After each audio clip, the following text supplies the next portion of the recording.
chegamos à última unidade da nossa disciplina. Nesta unidade, iremos refletir sobre a educação contemporânea. Para iniciarmos, destacamos que a Revolução Francesa, ocorrida em 1789, se tornou o marco histórico do início do período contemporâneo devido às profundas transformações sociais, econômicas e políticas que provocaram a eliminação do antigo regime. O objetivo principal desta unidade é o de compreender a contemporaneidade como uma época que se caracterizou por tensões revolucionárias que implicaram em rupturas e reconstruções. Nesse sentido, a Revolução Industrial, que surgiu na Inglaterra no século XVIII, foi responsável por profundas mudanças em todas as instâncias da sociedade. O surgimento do sistema da fábrica, da produção coletiva em larga escala e do mercado mundial marcou todos os países, provocando mudanças radicais na sociedade, como o proletariado, as grandes mobilizações demográficas, a divisão social do trabalho e da propriedade privada. Houve o deslocamento de muitos trabalhadores para as fábricas, fato esse que provocou conflitos sociais e transformações sociais e culturais. É importante destacar que com essas transformações houve a necessidade de se modificar a forma como a educação estava sendo ofertada. A Revolução Industrial mudou a formação humana exigida até aquele momento, pois estava voltada não só para o saber, mas também para o fazer.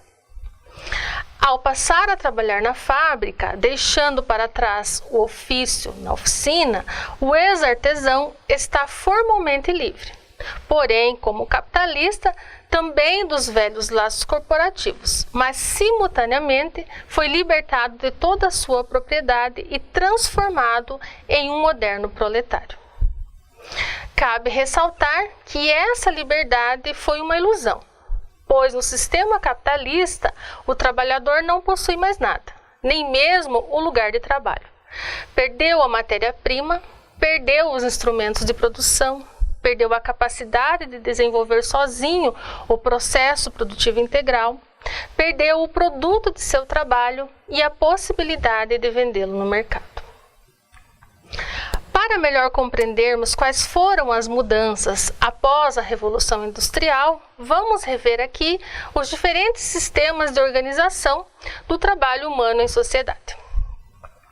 O sistema familiar. Então, nesse sistema, os membros de uma família produzem artigos para o seu consumo e não para a venda.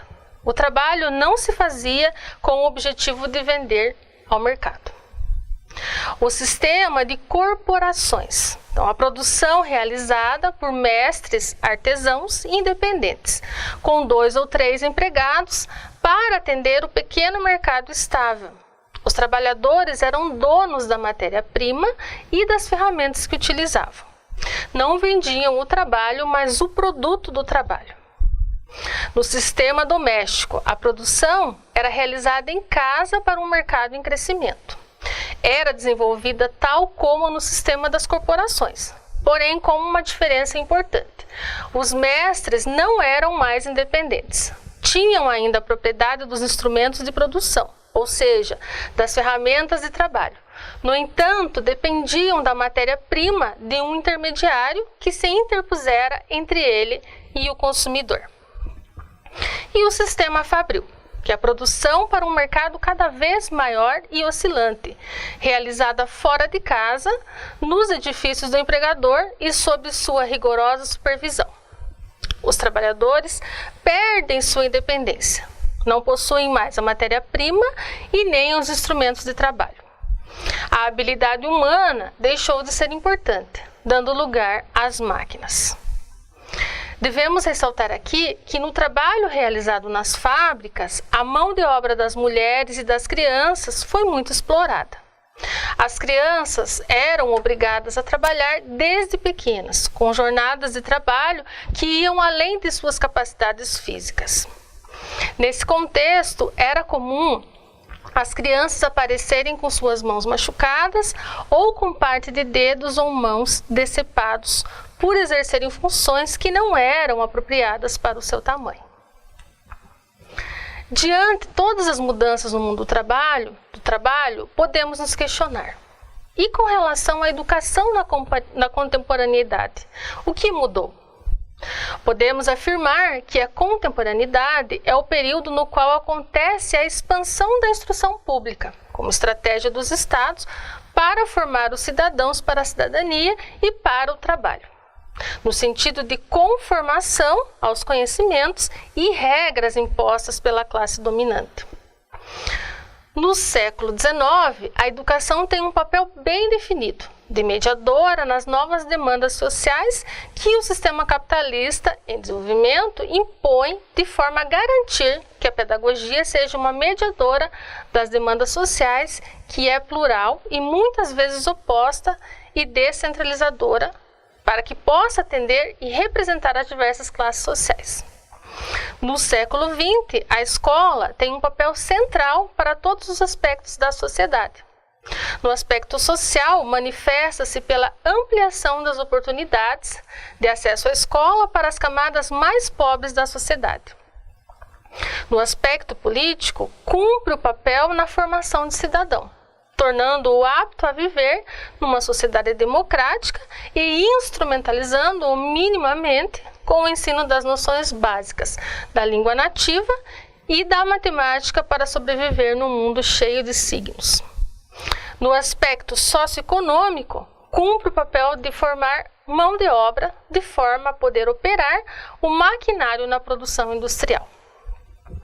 No século XXI, a educação ainda é um conhecimento em desenvolvimento, em transformação, em crise e em crescimento, que atravessa por várias tensões, por desafios novos e novas tarefas, por instâncias de radicalização, de autocrítica, de desmascaramento de algumas ou de muitas de suas engrenagens, envolvida numa complexa fermentação, atravessado por impulsos radicais. Para finalizarmos a apresentação da última unidade de estudos da disciplina de História da Educação, quero deixar a vocês o seguinte questionamento: qual a dimensão que o termo educação igualitária tem na atualidade? Uma vez que a educação na contemporaneidade deixa evidente que para as massas a educação é a primária, sendo o ensino secundário e superior para a classe burguesa. Desejo a vocês bons estudos. Um abraço.